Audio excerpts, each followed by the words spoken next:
यापूर्वी मी तुम्हाला सह्याद्रीतील भटकंती दाखवल्या, इकडे बालाघाट, मेळघाटमध्ये गेलो. काटेपूर्ण्याच्या तर 15 ते 16 सफारी आपण आजवर केल्यात आणि काटेपूर्ण्याचं जे जंगल आहे 70% आपल्या वाशिम जिल्ह्यामध्ये वसलेलं आहे. वाशिम अकोला जिल्ह्याच्या सीमेवर हे अभयारण्य वसलेलं आहे. मात्र सध्या 2 गेट त्याचे अकोला जिल्ह्यामध्ये आहेत आणि पूर्वी म्हणजे एक रस्ता होता जुना, जो काही चौफुला आहे, डॉक्टर सलीम अली चौक आपण ज्याला म्हणतो, तो चौफुला अभयारण्याच्या कोर भागात येतो आणि तो जो कोर भाग आहे तो या गावापासून राजाकिनीपासून तो एरिया फक्त 2 किलोमीटर अंतरावर आहे. लक्षात घ्या, तर भविष्यात जर सफारीचं गेट खुललं किंवा काही वनपर्यटन जर सुरू झालं तर किती हा एरिया समृद्ध होईल. कारण की समृद्धी देखील अवघ्या काही म्हणजे गावापासून 1-1.5 किलोमीटर अंतरावर समृद्धी आणि तिथून अर्धा किलोमीटर अंतरावर चौफुलला गेट. तर समृद्धीचा एक्झिट जर तिथे आपल्याला भविष्यात मिळाला तर समृद्धीवर येणारे पर्यटक डायरेक्ट काटेपूर्ण अभयारण्य आणि किनीराजाच्या ऍडव्हेंचरचा फायदा घेऊ शकतात. तर तुमच्या कार्यकालामध्ये किंवा आमच्या इतिहासामध्ये आतापर्यंत म्हणजे पहिले कलेक्टर आहेत की त्यांनी हे पोटेन्शियल ओळखलं, कुंभेजकर साहेब.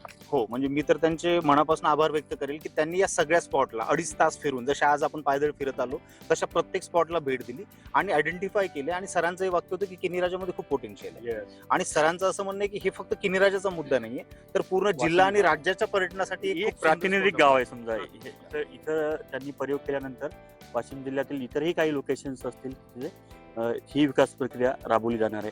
तर अजून काय काय पोटेन्शियल आपल्या या गावामध्ये आहेत, राजाच्या गावामध्ये, ते आपण पाहणार आहोत. काटेपूर्णाच्या खोऱ्यात प्रत्यक्ष उतरून आणि या पाबंदरीमध्ये नेमकं काय आहे खाली जाऊन आपण बघूयात. कुठे जाऊ नका, पाहत राहा वत्स गुलमलाही. To be continue.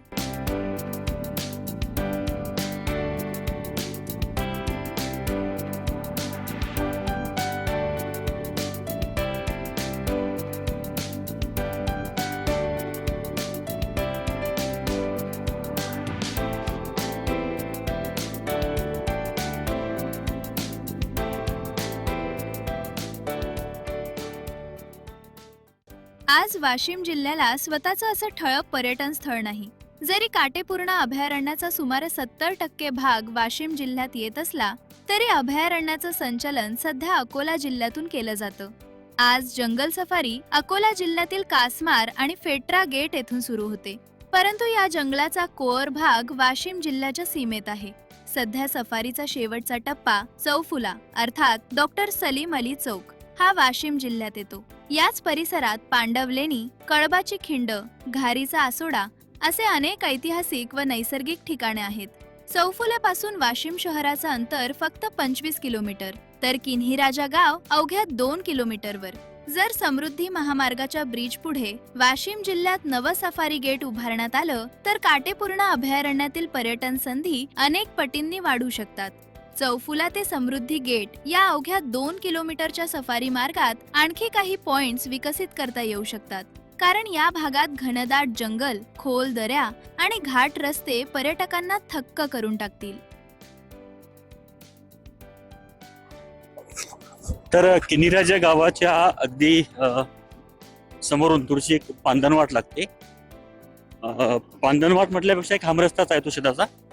तर ही पांदणवाट सरळ काटेपूर्ण अभयारण्यातील जे काही चौफुला आहे, पॉइंट आहे, डॉक्टर सलीम अली चौक, जिथे आपण अनेक वेळा सफारी केली आणि त्या सफारी दरम्यान आपण तिथे विसावा घेतला, तर तो पॉइंट वाशिम जिल्ह्यातून आपण आज एंटर करत आहोत.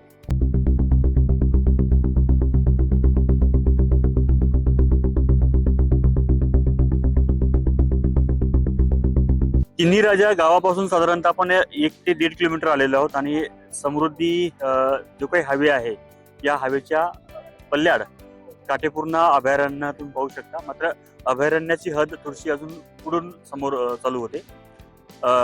काटेपूर्ण अभयारण्यातील जो काही कोर भाग आहे, कोर एरिया, त्यातील चौफुला हा पॉइंट आपल्याला कव्हर करता येतो. इथून चौफुला हा पॉइंट हाकेच्या अंतरावर आहे. तो पॉइंट वाशिम जिल्ह्यातून गेल्यावर आपल्याला ऍक्सेस करता येणार आहे. म्हणजेच भविष्यात काय नियोजन नेमकं असणार आहे जिल्हा प्रशासनाचं, इथे काय डेव्हलप होऊ शकते सर? इथे आपण असं म्हणतो की समृद्धी महामार्गाच्या बाबतीतचं म्युझियम म्हणा किंवा संग्रहालय म्हणा, माहिती संग्रहालय इथे असणं आपल्याला अपेक्षित आहे. आपण ह्या ज्या भिंती आहेत त्या भिंतीच्यावर ट्रान्सपरंट ग्लास बसवायचं आपण अपेक्षित आहे. आणि शाळकरी मुलं जेव्हा ट्रिपला येतील किंवा लोक येतील, वाहनं पार्क केल्याच्या नंतर जेव्हा ही इकडे सफारीने जायला लागतील, तेव्हा त्यांना इथे समृद्धी महामार्गाविषयीची सगळी माहिती दिली जाईल. म्हणजे ह्या 3 लेन आहेत तर मग 3 लेनचा तसं स्पीड museum काय? सध्या तरी कुठे नाहीये तर असं म्युझियम सध्या तरी कुठे नाहीये किंवा सिलेबस मध्ये पण हे जे आधुनिक महामार्ग आहेत यांची नियमावली काय असते, एक प्रवासी म्हणून आपण तिथे कसं वावरलं पाहिजे, गाड्यांचा स्पीड काय असतो, याचा महाराष्ट्राला काय फायदा झालेला आहे, सन्माननीय देवेंद्र फडणवीस यांचं व्हिजन या मागे काय आहे, तर ह्या सगळ्या गोष्टी सांगणारं म्युझियम या रोडवर सगळं बनेल असं आपल्याला अपेक्षित आहे.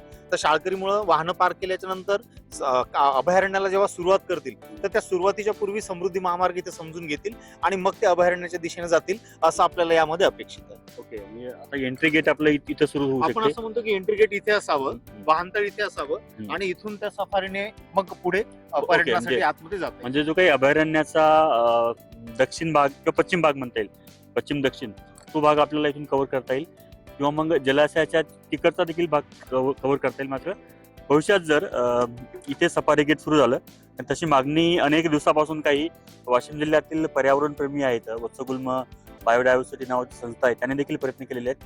त्यांना देखील आपण या उपक्रमामध्ये सर जॉईन करू शकता, कारण की भरपूर अशा संधी आपल्याला वाशिम जिल्ह्यात भविष्यात इथे उपलब्ध होणार आहेत. नेमकं आता काटेपूर्णा अभयारण्यातील ते कोर भाग डॉक्टर सलीम अली चौक चौफुला ज्या नावाने तो प्रसिद्ध आहे, तिथे आपण जाणार आहोत.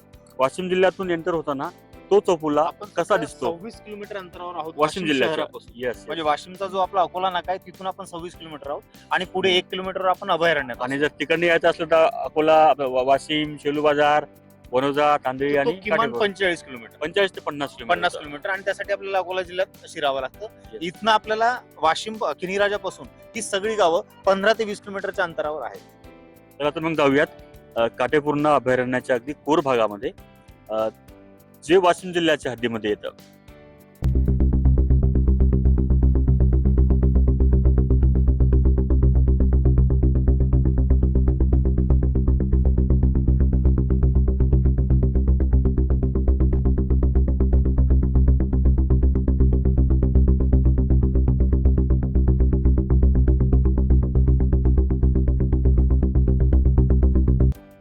तर काटेपूर्णा अभयारण्यातील हा आहे डॉक्टर सलीम अली चौक, ज्याचं अलीकडे नामकरण झालं. अर्थात हा चौफुला आहे. म्हणजे इकडे जर मागे आपण गेलो पुढे थोडंसं तर अकोला जिल्ह्याची हद्द सुरू होते. हे इकडे आपलं जनुना गाव आहे आणि ज्या भागातनं आपण आता एंट्री केली ते आहे आपलं राजा किनी राजा. आणि इकडं पुन्हा एक दरीमध्ये गाव आहे खाली, पिंपळशेंडा, म्हणून 4 गावांचा हा चौक, म्हणून याला म्हणतात चौफुला. आणि जिप्सी सफारीमधील सगळ्यात महत्त्वाचा हा थांबा आहे. जनरली इथपर्यंत आल्यावर जिप्सी सफारी पुढे माघारी जाते.